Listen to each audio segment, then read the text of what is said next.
9장. 나는 그리스도 안에서 참말을 하고 거짓말을 하지 않습니다.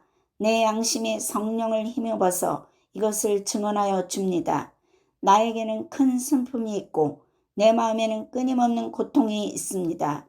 나는 육신으로 내 동족인 내 교례를 위하는 일이면 내가 저주를 받아서 그리스도에게서 끊어질지라도 달게 받겠습니다. 내 동족은 이스라엘 백성입니다. 그들에게는 하나님의 자녀로서의 신분이 있고 하나님을 모시는 영광이 있고 하나님과 맺은 언약들이 있고 율법이 있고 예배가 있고 하나님의 약속들이 있습니다. 족장들은 그들의 조상이요 그리스도도 육신으로는 그들에게서 태어나셨습니다. 그는 만물 위에 계시며 영원토록 찬송을 받으실 하나님이십니다. 아멘. 그러나 하나님의 약속의 말씀에 패했다고는 할 수 없습니다. 이스라엘에서 태어난 사람이라고 해서 다 이스라엘 사람이 아니고 아브라함의 자손이라고 해서 다 그의 자녀가 아닙니다. 다만 이삭에게서 태어난 사람만을 너의 자손이라고 부르겠다 하셨습니다. 이것은 곧 육신의 자녀가 하나님의 자녀가 되는 것이 아니라 약속의 자녀가 참 자손으로 여겨지리라는 것을 뜻합니다. 그 약속의 말씀은 내년에 내가 다시 올 때쯤에는 사라에게 아들이 있을 것이다 한 것입니다. 그뿐만 아니라 리브가도 우리 조상 이삭 한 사람에게서 쌍둥이 아들을 수태하였는데 그들이 태어나기도 전에 무슨 선이나 악을 행하기도 전에 택하심이라는 원리를 따라 세우신 하나님의 계획이 살아있게 하시려고 또 이러한 일이 사람의 행위에 근거하는 것이 아니라 부르시는 분께 달려있음을 나타내시려고 하나님께서 립가에게 말씀하시기를 형이 동생을 섬길 것이다 하셨습니다. 이것은 성경에 기록한 바 내가 야곱을 사랑하고 에서를 미워하였다 한 것과 같습니다. 그러면 우리가 무엇이라고 말을 해야 하겠습니까? 하나님이 불공평하신 분이라고 말입니까? 그럴 수 없습니다. 하나님께서 모세에게 말씀하시기를 내가 긍휼히 여길 사람을 긍휼히 여기고 불쌍히 여길 사람을 불쌍히 여기겠다 하셨습니다. 그러므로 그것은 사람의 의지나 노력에 달려있는 것이 아니라 하나님의 자비에 달려 있습니다. 그래서 성경에 바로를 두고 말씀하시기를 내가 이 일을 하려고 너를 세웠다. 곧 너를 말미암아 내 능력을 나타내고 내 이름을 온 땅에 전파하게 하려는 것이다 하셨습니다. 그러므로 하나님께서는 긍휼히 여기시고자 하는 사람을 긍휼히 여기시고 완악하게 하시고자 하는 사람을 완악하게 하십니다. 그러면 그대는 내게 이렇게 말할 것입니다. 그렇다면 어찌하여 하나님께서는 사람을 책망하시는가? 누가 하나님의 뜻을 거역할 수 있다는 말인가? 오 사람아, 그대가 무엇이기에 하나님께 감히 말대답을 합니까?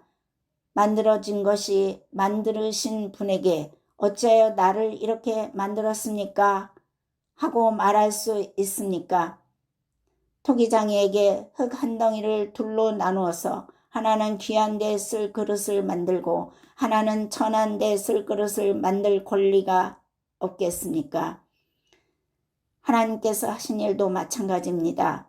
하나님께서 진노하심을 보시고 권능을 알리시기를 원하시면서도 멸망받게 되어 있는 진노의 대상들에 대하여 꾸준히 참으시면서 너그럽게 대해 주시고 영광을 받도록 예비하신 자비의 대상들에게 대하여 자기의 풍성하신 영광을 알리시고자 하셨더라도 어떻다는 말입니까? 하나님께서는 우리를 부르시되 유대 사람 가운데에서만 아니라 이방 사람 가운데서도 부르셨습니다. 그것은 하나님의 호세아의 글 속에서 하신 말씀과 같습니다. 나는 내 백성이 아닌 사람을 내 백성이라고 하겠다. 내가 사랑하지 않던 백성을 사랑하는 백성이라고 하겠다. 너희는 내 백성이 아니다 하고 말씀하신 그곳에서 그들은 살아계신 하나님의 자녀라고 일컬음을 받을 것이다. 그리고 또 이사야는 이스라엘을 두고 이렇게 외쳤습니다. 이스라엘 자손의 수가 바다의 모래와 같이 많을지라도 남은 사람만이 구원을 얻을 것이다. 주님께서는 그 말씀하신 것을 오히려 그리고 조속히 온 땅에서 이루실 것이다. 그것은 또한 이사야가 미리 말한 바 만군의 주님께서 우리에게 씨를 남겨주지 않으셨더라면 우리는 소돔과 같이 되고 고모라와 같이 되었을 것입니다. 한 것과 같습니다. 그러면 우리가 무엇이라고 말해야 하겠습니까? 의를 추구하지 않는 이방 사람들이 의를 얻었습니다. 그것은 믿음에서 난 의입니다. 그런데 이스라엘은 의의 율법을 추구하였지만 그 율법에 이르지 못하였습니다. 어찌하여 그렇게 되었습니까?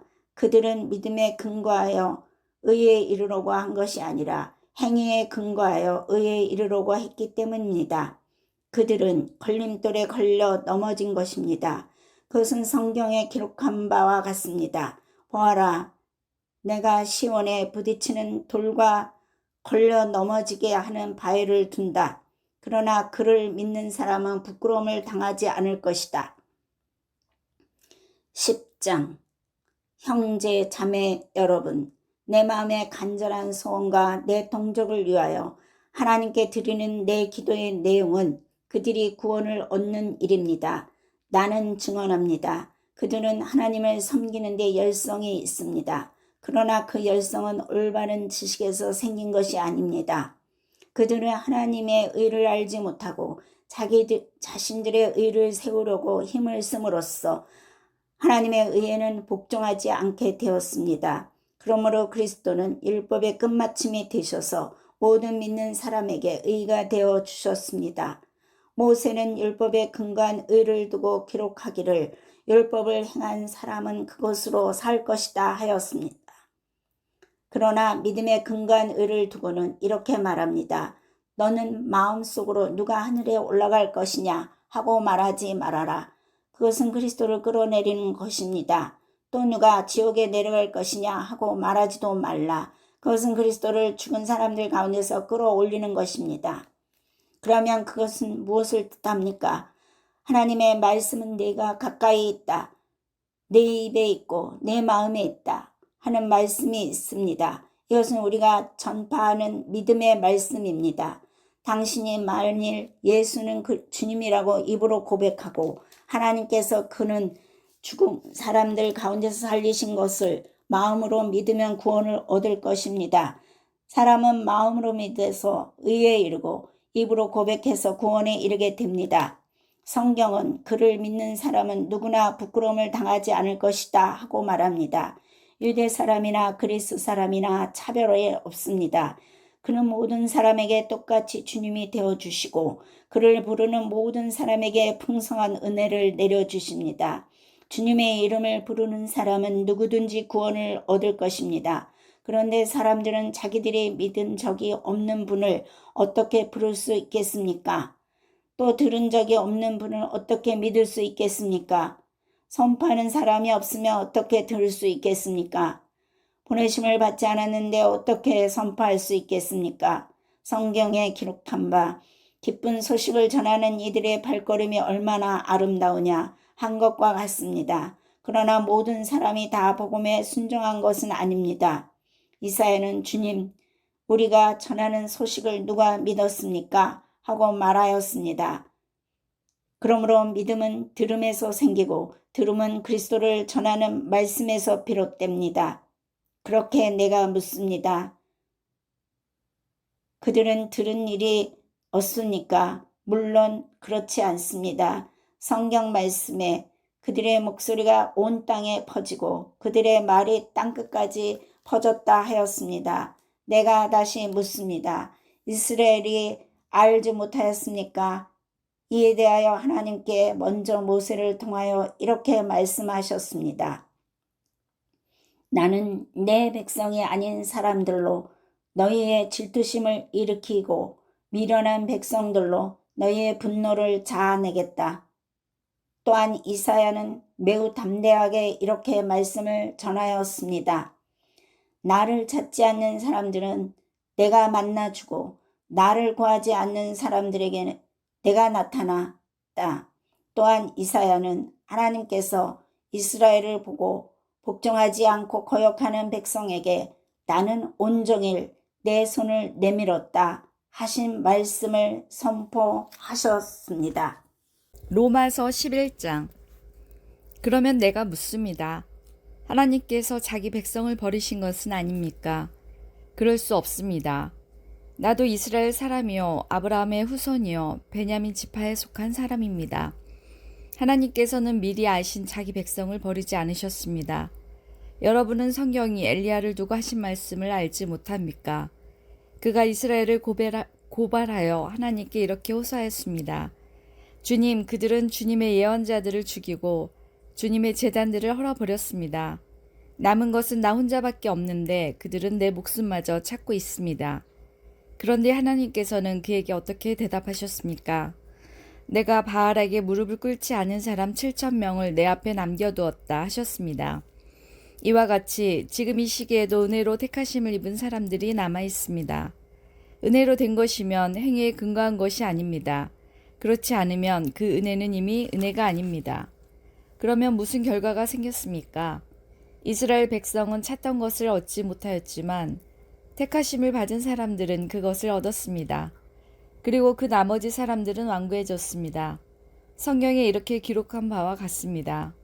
하나님께서 그들에게는 혼미한 영을 주셨으니 오늘까지 그들은 눈이 있어도 보지 못하고 귀가 있어도 듣지 못한다. 다윗도 다음과 같이 말하였습니다. 그들의 밥상이 그들에게 올무가 되고 덫이 되게 하여 주십시오. 그들이 걸려 넘어지고 보복을 받게 하여 주십시오. 그들의 눈이 어두워져서 보지 못하게 되도록 하여 주십시오. 그들의 등이 언제나 굽어있게 하여 주십시오. 그러면 내가 묻습니다. 이스라엘이 걸려 넘어져서 완전히 쓰러져 망하게끔 되었습니까? 그럴 수 없습니다. 그들의 허물 때문에 구원이 이방 사람에게 이르렀는데 이것은 이스라엘에게 질투하는 마음이 일어나게 하려는 것입니다. 이스라엘의 허물이 세상의 부요함이 되고 이스라엘의 실패가 이방 사람의 부요함이 되었다면 이스라엘 전체가 바로 설 때에는 그 복이 얼마나 더 엄청나겠습니까? 이제 나는 이방 사람인 여러분에게 말합니다. 내가 이방 사람에게 보내심을 받은 사도이니만큼 나는 내 직분을 영광스럽게 생각합니다. 나는 아무쪼록 내 동족에게 질투심을 일으켜서 그 가운데서 몇 사람만이라도 구원하고 싶습니다. 하나님께서 그들을 버리심이 세상과의 화해를 이루는 것이라면 그들을 받아들이심은 죽은 사람들 가운데서 살아나는 삶을 주심이 아니고 무엇이겠습니까? 만물로 바치는 빵 반죽덩이가 거룩하면 남은 온덩이도 그러하고 뿌리가 그러하면 가지도 그러합니다. 그런데 참 올리브 나무 가지들 가운데서 얼마를 잘라내시고서 그 자리에다 돌 올리브 나무인 그대를 접붙여 주셨기 때문에 그대가 참을 올리브 나무의 뿌리에서 올라오는 양분을 함께 받게 된 것이면 그대는 본래의 가지들을 향하여 우쭐대지 말아야 합니다. 비록 그대가 우쭐댈지라도 그대가 뿌리를 지탱하는 것이 아니라 뿌리가 그대를 지탱한다는 것을 명심해야 합니다.